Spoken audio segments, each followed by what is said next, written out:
اعوذ باللہ من الشیطان الرجیم بسم اللہ الرحمن الرحیم ربی اشرح لی صدری ویسر لی امری واحلل عقدۃ من لسانی یفقہوا قولی اللہم صلی علی محمد وآل محمد وعجل فرج۔ السلام علیکم ورحمۃ اللہ وبرکاتہ۔ کیسی سب خیران؟ امید ہے سب خیریت سے ہوں گی۔ اور ہمارا جو درس چل رہا ہے وہ ہے بچے کی جو تربیت، یعنی اولادی تربیت ہمارا کورس چل رہا ہے، اس کا آج دوسرا درس ہے۔ ہم نے پہلے 2 پوائنٹ پڑھے تھے، آج ہمارا جو تیسرا پوائنٹ ہے وہ ہے ولادت کے بعد ماں کا دودھ جو بچہ پیتا ہے وہ بہترین غذا ہے اس کے لیے، یعنی اسے مکمل غذا کہا جا سکتا ہے، جسے کہ کہہ رہے ہیں کہ ماں کا دودھ بچے کے لیے بہترین اور کامل ترین اور سالم ترین غذا ہے، اور کئی پہلوؤں سے جو ہے ہر حوالے سے غذا پر سے جو ہے ترجیح دی جاتی ہے۔ تمام غذاؤں پر یہ دودھ جو ہے اسے ترجیح دی جاتی ہے۔ مثال کے طور پر کہہ رہے ہیں کہ پوائنٹ نمبر 1 ہے یہاں پر، غذائی مواد کی کمیت اور کیفیت کے لحاظ سے ماں کا دودھ جو بچے کی جو مشینری سے بالکل ہم آہنگ ہوتا ہے، یعنی میچ ہوتا ہے، کیونکہ بچہ 9 ماہ ماں کے رحم میں ہوتا ہے، تو اس کی جو داخلی جو ہے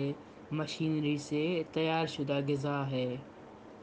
استفادہ کرتا ہے، اس سے اس کی عادت ہو چکی ہوتی ہے بچے کی کہ ماں کی خوراک وہاں سے لیتا رہے پیٹ میں، اس کے بعد ولادت کے بعد پھر یہ دودھ کی صورت میں حاصل کرتا ہے۔ اب وہی جو مواد دودھ کی صورت میں بچے کی غذا بن جاتی ہے۔ دوسرے پوائنٹ میں کہہ رہے ہیں کہ ماں کا دودھ چونکہ طبعی طور پر اور خاص حالت میں استعمال ہوتا ہے، اس لیے کہ اپنی غذائیت برقرار رکھتا ہے، جبکہ اس کے برخلاف گائے وغیرہ کا دودھ جو ہے بچے کو پلایا جاتا ہے وہ بالکل یعنی ماں کے دودھ جیسا نہیں ہے، جس سے اس کے جو اندر موجود بعض غذائیت اور جو مواد ہوتا ہے وہ ضائع ہو چکا ہوتا ہے، لیکن ماں کا دودھ جو ہے وہ خالص ہے۔ تیسرے پوائنٹ میں کہہ رہے ہیں کہ بچے کی صحت کے اعتبار سے ماں کا دودھ زیادہ قابل اعتبار ہے اور خارجی جراثیم یعنی باہر کے جراثیم سے آلودہ نہیں ہوتا، کیونکہ ماں کے پستان سے جو دودھ بچہ پیتا ہے تو وہ بالکل یعنی ایک کیا کہتے ہیں کہ جیسے پستان سے نکلتا ہے منہ میں چلا جاتا ہے۔ اس کے برخلاف دوسرے دودھ جو ہے ممکن ہے مختلف برتنوں اور ہاتھوں کے جراثیم سے آلودہ ہو جائیں۔